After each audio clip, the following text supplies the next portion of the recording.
Hello, in this video I'm going to tell you about a good thing that happened to me today, a new thing that happened to me today, and a surprise that happened to me today. And for those of you who do not know me, my name is Duncan Alderdice, and the reason I'm making these videos is to document the journey I take as I become who I am by making small improvements to my life every single day. So first, I know a business I didn't actually do, but this is I want to get back in the habit of doing things, of saying what I'm doing at work to get that activity up. So we're going to say that dials on the day is 32 dials on the day, low, but one on the fly demo held and like booked and held in the morning. It was like a 2-hour call. So like that took a lot of energy out. It started at a 40-minute phone call, then transitioned to a Google Meet. Then I was showing a bunch of things. Wasn't expecting it, but we're happy. I'm actually gonna just change this thing right there. And then, so that was one thing in the morning, one demo, 2 demos, 3 demo, 4 demo, and 1 follow-up. 4 demos held and 1 follow-up held. So that's good. So then I'm still playing that 150 dial, 3 book demo, 6 deals, 1 closed deal sort of thing. But so let's start with the surprise. The surprise was this: that on the fly demo went great. Outcome of it was going like, seems to be good. I still need to talk with other people. There's a bunch of people that need to be involved in this decision. Great, cool. What happens next is also things that happened today relevant to that is there's a Dibsy channel, specifically on the team, which is there are inbound leads that come in and you can call dibs on them to call it. There was a ton that came in this morning and they weren't being called. I'm going, what the fuck's happening? So open season, called a bunch of them, like dibsed a bunch of them, called a bunch of them. One of those that I called was the on the fly demo, and like so that just the activities up leading to these good things. Follow-up was scheduled for Friday to get an answer on the thing. And then so that was that. But maybe like 10 minutes ago, 5 minutes ago, a few minutes ago, that got a call back from the person who I was speaking to today that then transitioned to a screen share that, and then there was a follow-up scheduled for Friday. And he was going like, hey, do you have time tomorrow at X time? And I did have time tomorrow at that time because he wanted his partners to get and see the same thing that I showed them. So we're gonna be ready for that presentation, lickety split, absolutely Tootsie Roll Boogie. And so that was a surprise because that means that the intent actually was there and that they are interested, and there's potential for a larger account to be kind of established, which again is reinforcing the opportunity that comes from increasing the activity. Because if even though dials may not be up, my feelers are I need to do outreach. I'm not looking at LinkedIn, and as a consequence I'm available to when I need it.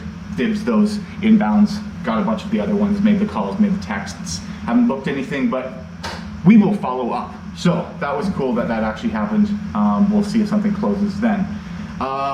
Just related to that, there was a follow-up I had at 5 o'clock that really didn't need to have a follow-up. And then they're like, yeah, let's just follow up again in August. That's still gonna move forward. And so what I did, instead of making that follow-up, was like, okay, cool, I'll make a note, which was an absolute lie. I have put a note being like not moving forward, it doesn't have money, which is totally fair. If the program's not for you right now, the program's not for you right now. I'm not gonna follow up in a month because it's not like a waste of my time sounds really harsh. It is worth the energy investing elsewhere. Not saying that person shouldn't sign up eventually, but I should just focus my efforts on people that are going, now I'd like to sign up. Not like sounds good in the future. Sounds good in the future consistently means no. Even when they say, yes, I'm actually interested in doing this. Heard that too many times. As well as the thing that I learned is, so on a call, I was talking with a guy. So what do I sell? The program that I sell is a lead system that sells highly qualified exclusive leads for financial advisors and some life insurance agents if they're in the retirement space. Now, there's plenty of lead services out there. The notorious thing about lead services is that they overpromise and underdeliver consistently. They'll say they're exclusive, they'll say they're super rich, they'll say they're working phone numbers, and what you get is a spreadsheet with 1,000 names for $100, and it's absolute horseshit. That's not what we provide. And so what's tough is it's like, even if I describe the program that I represent accurately, it uses these same adjectives and descriptors as the inaccurate scam artists that other lead sources are. what I figured out today is how to verify and prove to somebody why we can do the exclusivity. Because it's and in a way that the other person believes is plausible and can see as possible beyond me just being confident, because they've heard plenty of confident people tell lies before. This is the reason why, is because when someone fills out the Planswell ad, what that results in is them getting a financial plan, a rough financial plan, nothing actionable, but they get an answer where they're at. So what they're doing, there is a person, I'm curious where I'm at in retirement, I click on this ad, I get the result, I get the answer to the question. That's the question I get. Whereas other services are just getting them to fill out information. They don't give anything back. So then there's no incentive for them to fill in the information, whereas with this system there is, which is why it's possible for us to generate exclusive households, because we're actually giving them something. And then so that like, if I can say that more accurately, or like articulate that more explicitly, then the person goes like, okay, so when you say exclusive, like, no, I believe it, because I can think of thousands of people who are curious about where they're at in regards to retirement. What I can't do is think of thousands of people who feel like filling out a Facebook ad for insurance.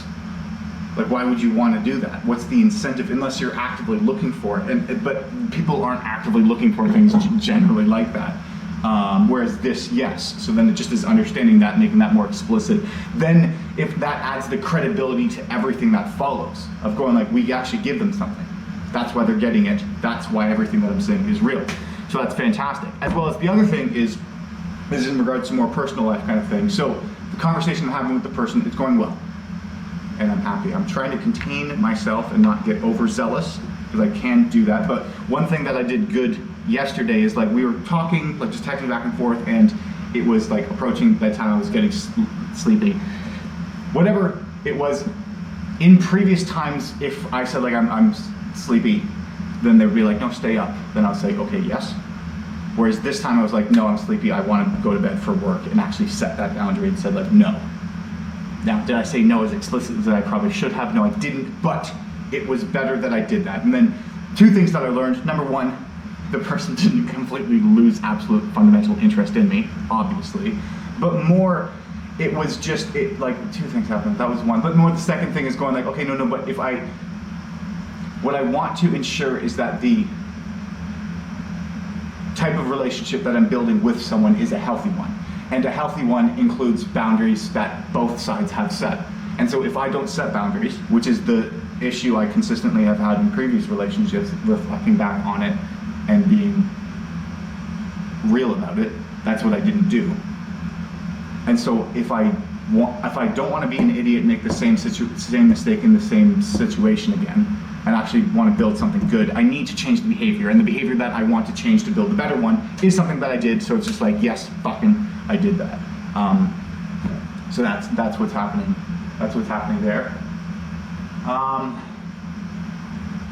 What else is new? It was a busy day today. Yeah, I think that's pretty much it. Clementine Club, thanks for sticking around, as always, and remember to believe in yourself, because you're more capable of doing great things than you give yourself credit. I'll talk to you later.